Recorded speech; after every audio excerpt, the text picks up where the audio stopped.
Okay, so here we are on the next car that we're going to do one of our road test features on. One of my all-time favourites, the Ferrari 308. For anyone who knows me, I've been a real fan of these way back in the 80s. Fortunate enough to own one, and I could bore you all to death with all the stats and bits and pieces. Basically, they came out in about 1975. We had, through the evolution, they made about 12,000 of these, but when you divide them up into sectors, some of them are quite rare. So we've got the fiberglass cars from 75 to 80 when the steel carburettor cars finished. Then we went on to 2-valve injection till about 83. Then we went to quattro valve, and then ultimately on to the 328s. So this is right back at the beginning. This is one of the early fiberglass cars. Quite rare, very sought after. I think it's only about 100 right-hand drive cars. To give you a quick overview of the 308 as an object, I think they're fantastic cars.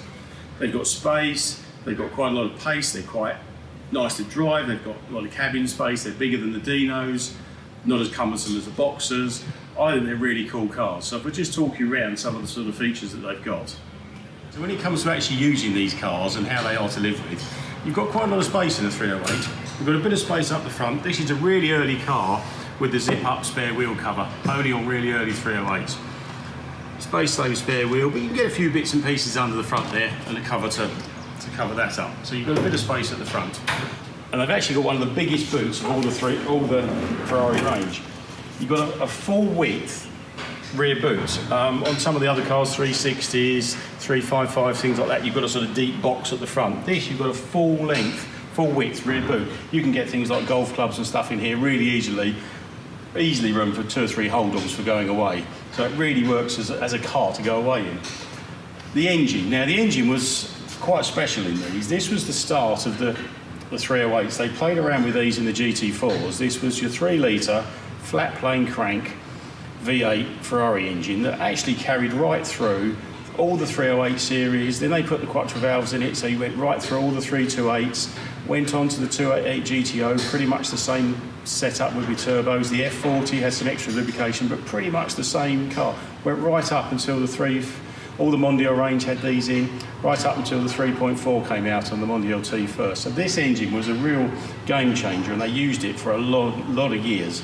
It's a great engine, they sound nice, you've got the 4 carbs, 255 horsepower, so not super quick by today's standards, but enough to make you smile. Really durable, quite easy to service, not too hard to live with. Sound great, but a really good evolution of an engine, which is why it lasted that long. The early cars had dry sump tanks, so the oil's held in a tank on the side of the engine. Now this was only European and UK cars. The American cars, because they needed all the air injection stuff in, they had a wet sump engine. So again, these are quite rare. Other than that, you had the 4 downdraft Webers in the middle of the carb cars, or the K-Jet fuel injection for the quattro valves and the 2-valve injections, which again was a Bosch system that was widely used throughout the 80s on all sorts of sort of Ford XR3Is, Golf GTIs. It was the injection system of the 80s that was used, but everyone prefers the carburetors. This is what it's all about. This is what people want. Here we are inside the car. Actually really nice to sit in. They're quite comfortable. As I said before, they're quite an airy cockpit. They're big enough to live with, these cars. Straight away, you know you're in a nice 70s and 80s car. We've got nice simple switches, simple dials, clear, visible, black on white dials, a nice 1970s radio. The options on these, they all had electric windows. There wasn't many options on a 308. You had air conditioning, which this one's got. You had deep front spoilers or shallow front spoilers. They did do a sprint pack, which was a high compression piston kit and a different exhaust system. They sort of had everything you needed back in the 70s. These were good cars.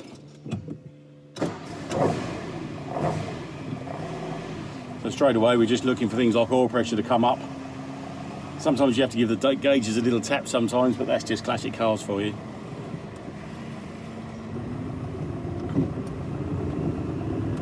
And again, even going slowly, the steering's fairly light. People said before, oh, do you do the power steering options on these? I don't think you really need them. Some of the Daytonas and some of the other cars can be a bit heavy, the big V12s for manoeuvring, but really on these it's very good if the suspension's set up right.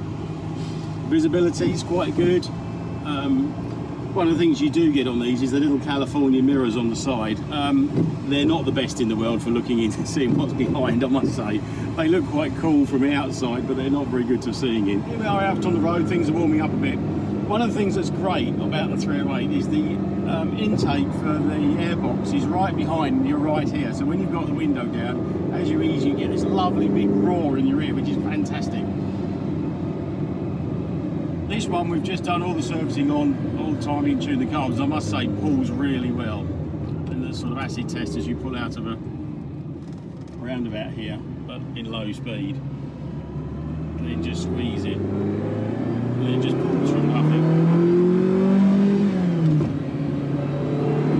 Very free revving engine. Back to our flat plane crank, they do rev to sort of 8,000 revs, which is pretty good for a V8. Mid-range is, again, it's not fast by today's standards, but I know a Golf GTI or something would probably show a clean pair of heels, but it's just got that nice feel, that classic car feel. You don't need to be going at supersonic speeds like you are in the new cars to have an enjoyable run. It's just a nice place to be, makes a nice noise.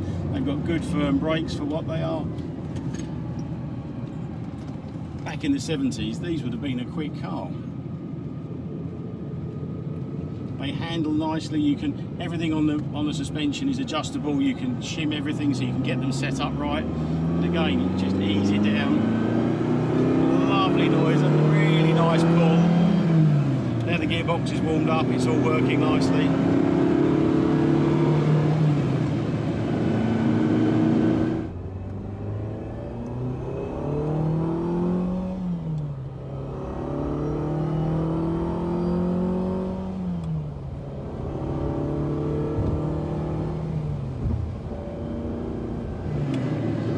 So to summarise on these, I know I'm a huge fan of the 308, but they are great. I think they're hugely undervalued. When you look at the price of things like Dinos and stuff, every one of our clients has got one of these. Have all said how fantastic they are and why they're half the price of a Dino at least. It is bonkers. So I think they've definitely got legs going forwards. I think when you look at the numbers, there's like 100 of these in fiberglass. I think that carbureted GTSs, there's about 180 of them, which is actually less than the GTS Dino. So I think in the mix, they're desirable, and I think everyone who's driven one's gone agreed and said yes, these are great cars. So Ian's top tip: classics for the future. Great cars, lots of space, nice to live with, and they make a great noise.